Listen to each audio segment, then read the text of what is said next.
حضرت کے استقبال ہم نعرہ تکبیر اور رسالت کے ساتھ کریں گے. بلند آواز سے کہیے نعرہ تکبیر، نعرہ رسالت، نعرہ رسالت. جشن خیر البشر، جشن میلاد النبی. السلام علیکم ورحمۃ اللہ وبرکاتہ.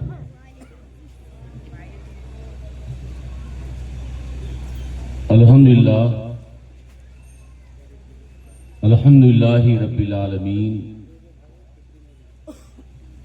والعاقبۃ للمتقین والصلاۃ والسلام علی سید المرسلین وعلی آلہ واصحابہ اجمعین.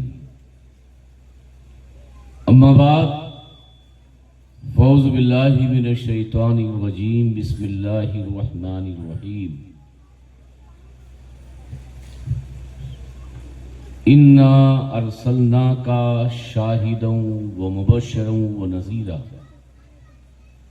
لتؤمنوا باللہ ورسولہ وتعزروہ وتوقروہ وتسبحوہ بکرۃ واصیلا.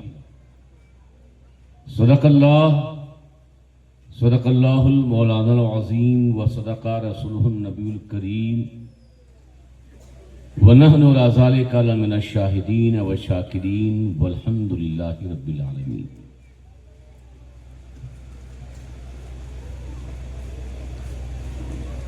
ہم جس نبی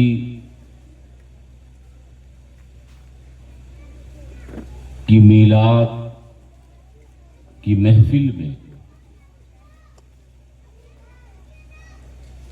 محفل میلاد مصطفیٰ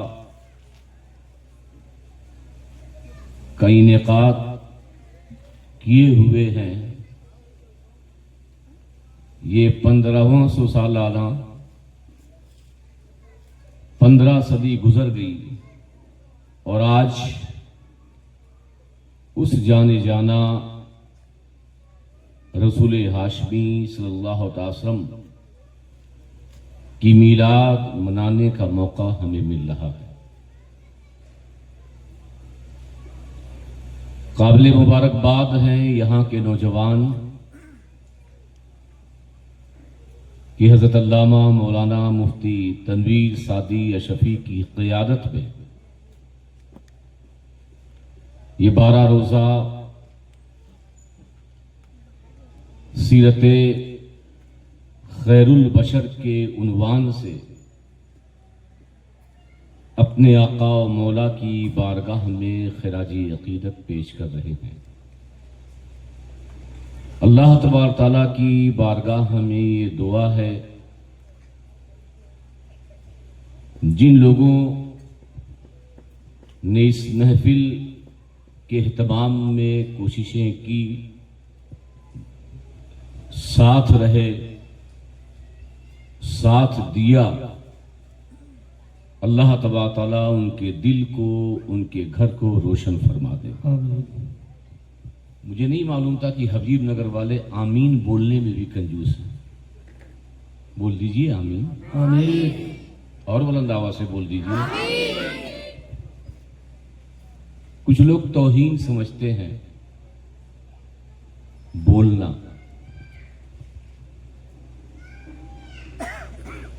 لیکن کبھی کبھی بولنا باعث برکت ہے. بولنا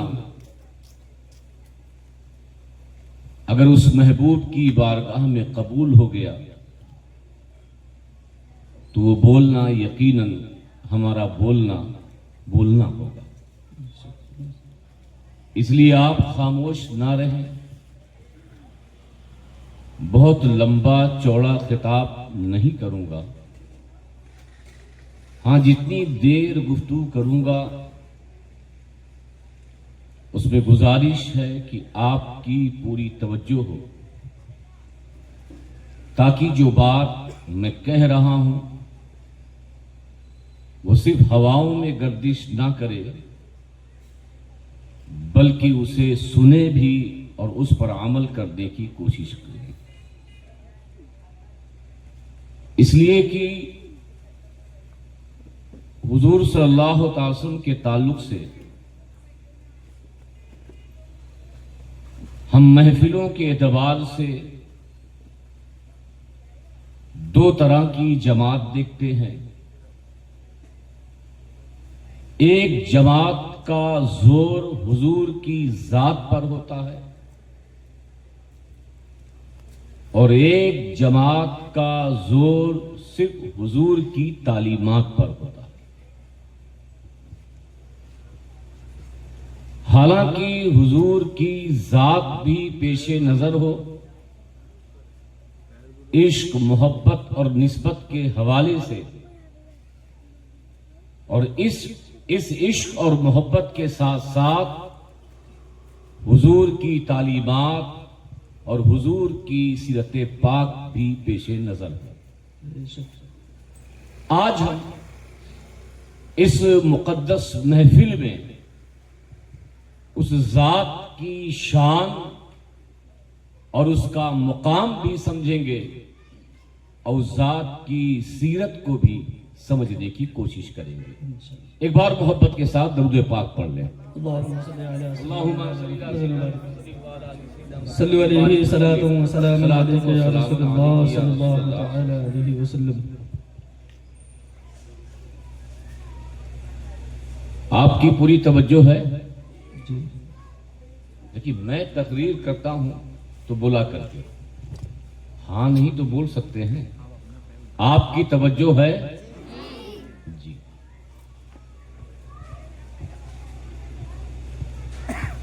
اور جو میں بولتا ہوں پوری کوشش کرتا ہوں کہ اسے سمجھاؤں.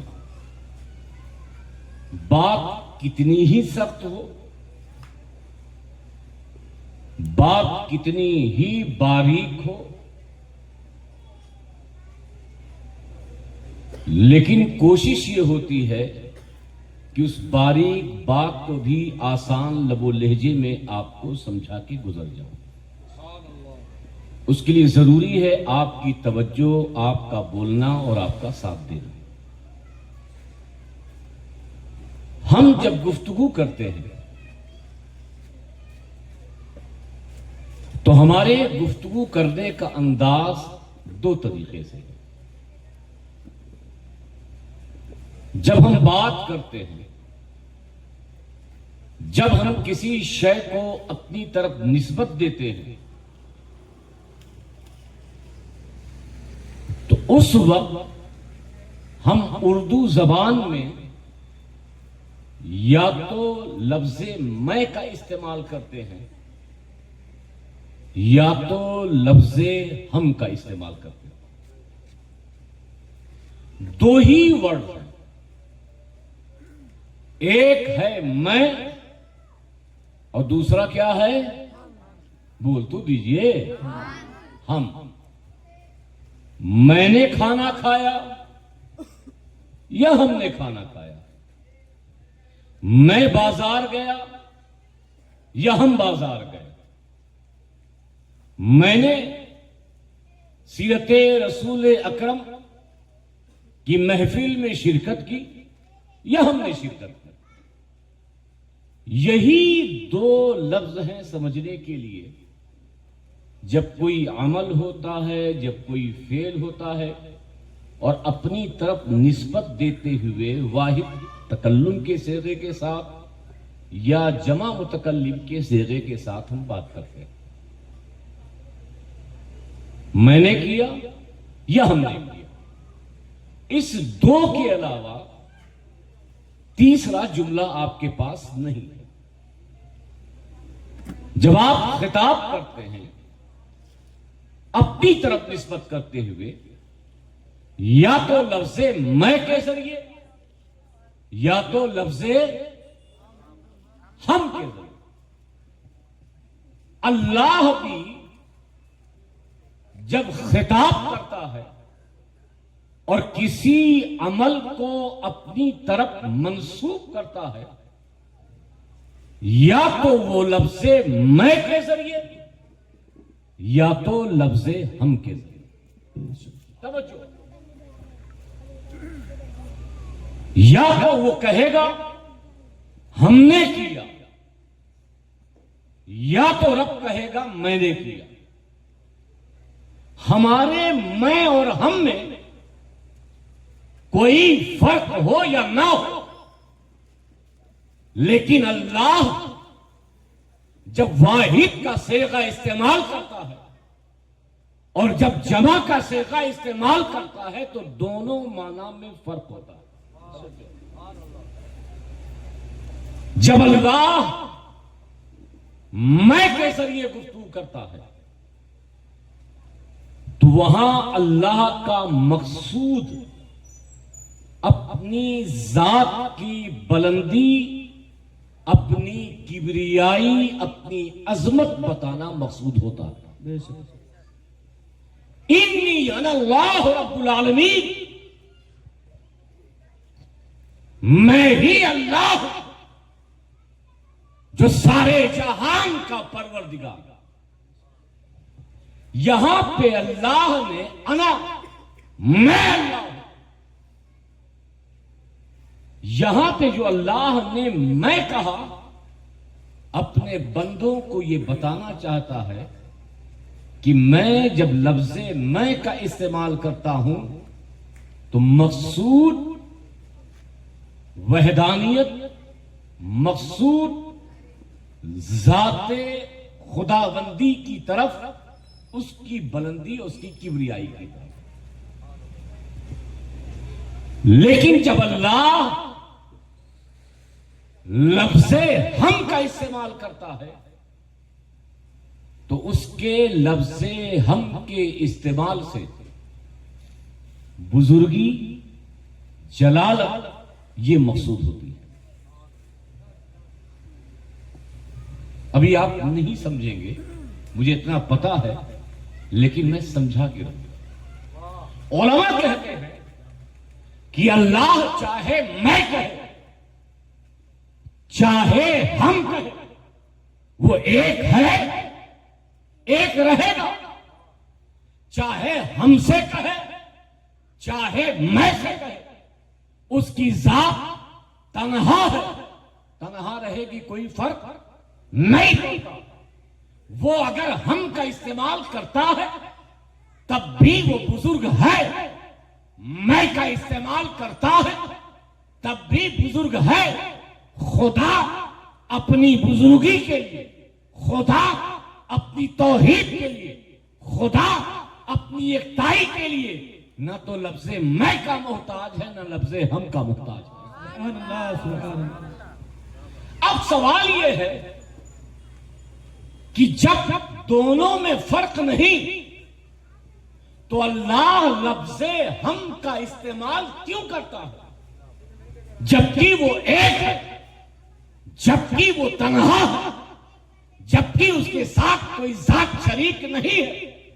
تو علماء کہتے ہیں اللہ اپنی کبریائی، اپنی عظمت، اپنی جلالت بتانا نہیں چاہتا، بلکہ لفظ ہم جو اللہ جس عمل، جس فعل کے ساتھ استعمال کرتا ہے، اللہ اس شے کی عظمت کو بتانا چاہتا ہے. ہم سے اپنی بزرگی نہیں، بلکہ اللہ کا ہم جس شے کے ساتھ لگ جائے اب وہ شے کمتر نہیں بلکہ عظیم تر ہو گئے. جیسے قرآن میں ہے اِنَّا نَحْنُ نَزَّلْنَا الذِّكْرَ وَإِنَّا لَهُ لَحَافِظُونَ. قرآن کو ہم نے اتارا. بولو سبحان اللہ. قرآن کو کس نے اتارا؟ اللہ کیا کہہ رہا ہے؟ ہم نے اتارا. اللہ یہ نہیں کہہ رہا ہے کہ قرآن کو میں نے اتارا، بلکہ ارشاد فرما رہا ہے کہ قرآن کو ہم نے اتارا. اب اس قرآن کو معمولی مت سمجھنا، اس قرآن کی عظمت کا انکار مت کرنا، اس قرآن کو مٹانے کی کوشش مت کرنا. اس لیے کہ قرآن کو اتارنے والی ذات خدا کی ہے، قرآن کی حفاظت کرنے والی ذات خدا کی ہے، تو جس کی حفاظت خدا کا ہم کرے، دنیا کی کوئی طاقت اسے گرا نہیں سکتی، اسے مٹا نہیں سکتی۔ اِنَّا نَحْنُ نَزَّلْنَا الذِّكْرَ وَإِنَّا لَهُ حَافِظُونَ، ہم نے قرآن کو اتارا۔ آگے دیکھیے، اِنَّا أَعْطَيْنَاكَ الْكَوْثَرَ، ہم نے کوثر عطا کیا۔ قرآن نے یہ نہیں کہا، اللہ نے یہ نہیں کہا میں نے عطا کیا، ہم نے کوثر عطا کیا۔ کوثر کی تفسیر فاطمہ ان کی اولاد، یہ آگے سے لے کے پیچھے تک مقصد یہ ہے کوثر کو تنہا نہ سمجھنا، فاطمہ ان کی ذریت، ان کی اولاد، چاہے حسن ہو، چاہے حسین ہو، چاہے امام زین العابدین ہو، چاہے امام باقر، چاہے امام جعفر، چاہے امام موسیٰ کاظم، چاہے امام علی رضا، چاہے امام تقی، چاہے امام نقی، چاہے امام حسن عسکری، چاہے غوث اعظم، چاہے غریب نواز، چاہے محبوب الہی، چاہے سارق صابر کلیری، چاہے مخدوم سنہ، چاہے بابا تاج الدین، یہ کوثر ہے۔ ہم نے کوثر کو اتارا، اس لیے اس کوثر کی حفاظت ہم کرنے والے ہیں۔ آپ دیکھیے قرآن، دیکھیے وَرَفَعْنَا لَكَ ذِكْرَكَ، اے محبوب ہم نے آپ کے ذکر کو بلند کیا، میں نے نہیں، ہم نے آپ کے ذکر کو بلند کیا ہے۔ اس لیے دنیا کی کوئی بھی طاقت اگر آپ کے ذکر کو مٹانا چاہے گی مٹا نہیں سکتی۔ اس کو مٹانے کے لیے خدا کے ہم کو مٹانا ہوگا، تب جا کر ذکر مصطفیٰ مٹے گا۔ اس لیے خدا نے کہا اے محبوب ہم نے آپ کے ذکر کو بلند کیا ہے۔ بتاؤ جس نبی کے ذکر کو خدا بلند کرے اس نبی کے ذکر کو دنیا میں کون مٹا سکتا ہے؟ اس آیت میں جو میں نے تلاوت کی، اِنَّا أَرْسَلْنَاكَ شَاهِدًا وَمُبَشِّرًا وَنَذِيرًا، اے محبوب ہم نے آپ کو گواہ بنایا۔ کس نے بنایا؟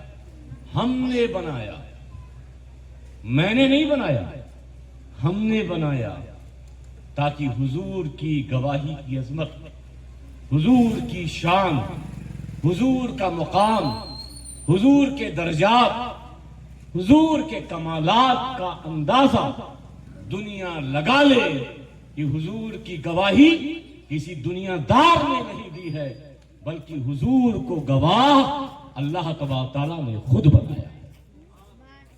میں اور باریکی میں نہیں جاؤں گا کیونکہ وقت بھی بہت مختصر ہے۔ اللہ نے اپنے نبی کو بہت بلند مقام دیا، شاہد بنایا، مبشر بنایا، نذیر بنایا۔ سوال تو ہوتا ہے کیوں بنایا؟ آپ اپنے بیٹے کو ہار پہنائیں، سر پہ امامہ باندھیں، باہر گھوڑی رکھیں تو جانے والا پوچھے گا کہ بھیا امامہ کیوں ہے، گلے میں ہار کیوں ہے، یہ سر پہ پگڑی کیوں ہے، یہ خوشیوں کا اہتمام کیوں ہے؟ تو آپ کہیں گے آج میرے بیٹے کی شادی ہے، ہار اس لیے پہنایا اس کی شادی کا دن ہے، گھوڑی اس لیے منگوائی اس کے بارات میں جانے کے لیے گھوڑی کا استعمال ہے۔ ہم نے اپنے بیٹے کو سجایا ہے تاکہ یہ نکاح میں، شادی میں، بارات میں جا سکے۔ اللہ نے نبی کو گواہ بنایا، مبشر بنایا، نذیر بنایا۔ کیوں بنایا؟ اللہ خود کہہ رہا ہے لِتُؤْمِنُوا بِاللَّهِ وَرَسُولِهِ، تاکہ میرے رسول کے شاہد کو دیکھو، مبشر کو دیکھو، نذیر کو دیکھو، نبی کے ان کمالات کو دیکھو اور اللہ اس کے رسول پر ایمان لے آؤ. نبی کی عظمتوں کو، نبی کے کمالات کو، نبی کے درجات کو، نبی کی بلندیوں کو دیکھو. ایک ایک بلندی کو دیکھتے جاؤ. دیکھو مصطفیٰ کو، دیکھو نبی کی عظمت کو، دیکھو نبی کے کمال کو، دیکھو نبی کے وصف خاص کو، دیکھو نبی کو. ایمان لاؤ اللہ پر، ایمان لاؤ مصطفیٰ پر. آپ دیکھیے اللہ نے اپنی ذات پر ایمان لانے کے لیے جس ذات کو دلیل بنایا ہے وہ مصطفیٰ. کہ نبی کو دیکھو، ایمان اللہ پہ لو، نبی کی عظمتوں کا اقرار کرو، ایمان اللہ پہ لو. اور جب ایمان لا چکو، مومن بن جاؤ، تو اس کے آگے کہتا ہے وہ تو عزرو ہو وہ تو اقرو. مگر آج ہم نبی کی میلاد پر خوشیاں تو مناتے ہیں اور یہ سمجھتے ہیں کہ یہ میلاد فقط چراغاں کے لیے، یہ میلاد فقط جلوس میں جانے کے لیے، یہ میلاد فقط جھنڈا پھہرانے کے لیے، یہ میلاد جھنڈیوں کو لگانے کے لیے. یاد رکھو یہ ساری چیزیں بعد میں ہیں. میلاد مصطفیٰ در حقیقت تجدید عمل کا نام ہے، اپنے اندر جھانکنے کا نام ہے، اپنے اندر غور کرنے کا نام ہے. جس نبی پر تو ایمان لایا، جس نبی کی عظمتوں کا تو نے اعتراف کیا، کیا تو نے اس نبی کی زندگی کا مطالعہ کیا ہے؟ جس نبی کا تو نے کلمہ پڑھا، جس نبی پر تیرا ایمان ہے، کیا تو نے اس نبی کی صبح کو دیکھا، اس نبی کی شام کو دیکھا، اس نبی کے احوال کو دیکھا، اس نبی کا تجارت کرنا دیکھا، اس نبی کا اٹھنا دیکھا، اس نبی کا بیٹھنا دیکھا؟ ارے جب تک تو سیرت مصطفیٰ کو دیکھے گا نہیں، تب تک تیرے کردار میں تبدیلی آ نہیں سکتی. یاد رکھو یہ میلاد پر خوشیوں کا اہتمام کرنا یہ ثانوی حیثیت ہے. پہلی جو حیثیت ہے وہ اپنے کردار کے اندر جھانکنا کہ کیا ہمارے اندر نبی کا کردار موجود ہے یا نہیں. آج